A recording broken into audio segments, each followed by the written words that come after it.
एंटेरोकोकल infection जो एक UTI है वो होता है हमारे दो बैक्टीरिया की वजह से, एंटेरोकोकल फेशियालिस और एंटेरोकोकल फेशियम। अब इस ये एक तरीके का ग्राम पॉजिटिव कोकाई है। अब इसके वायरुलेंस फैक्टर 3 होते हैं। सबसे पहला है एग्रीगेशन सब्सटेंस जिसको हम फेरामोन्स भी बोलते हैं, जो प्लाज्मिड एक्सचेंज कराता है और ट्रांसफ़र करता है ड्रग रेजिस्टेंस को।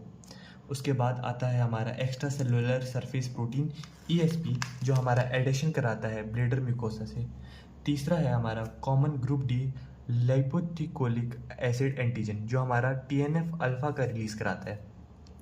अब इसकी क्लिनिकल मैनिफेस्टेशंस देखेंगे। जो हमारा एंटेरोकोकल फेशियालिस है वो ज़्यादा कॉमन है और जो हमारा एंटेरोकोकल फेशियम है वो ज़्यादा ड्रग रेजिस्टेंट है।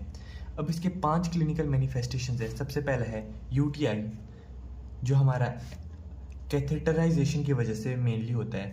दूसरा है हमारा क्रॉनिक प्रोस्टेटिस जो हमारा सोर्स ऑफ रिकरेंट एंटेरोकोकल बैक्टीरिया है।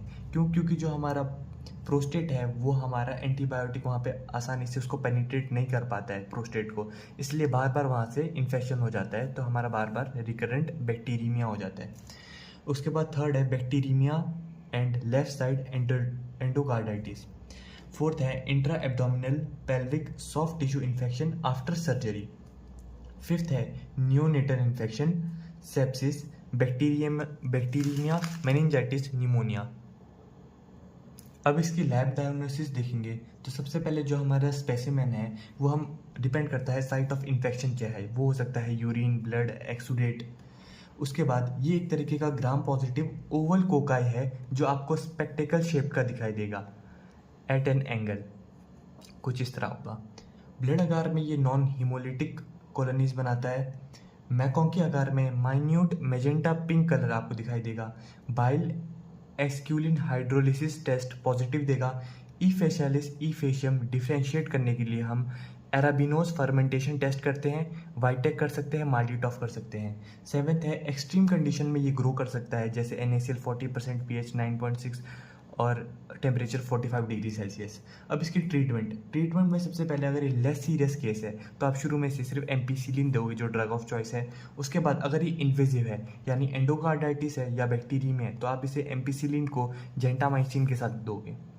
अब अगर ये पेनिसिलिन रेजिस्टेंट है हमारा तो आप इसमें दे सकते हो वेनकोमाइसिन और लाइनिजोलिड, और अगर वेनकोमाइसिन रेजिस्टेंट है तो आप क्या दोगे, लाइनिजोलिड।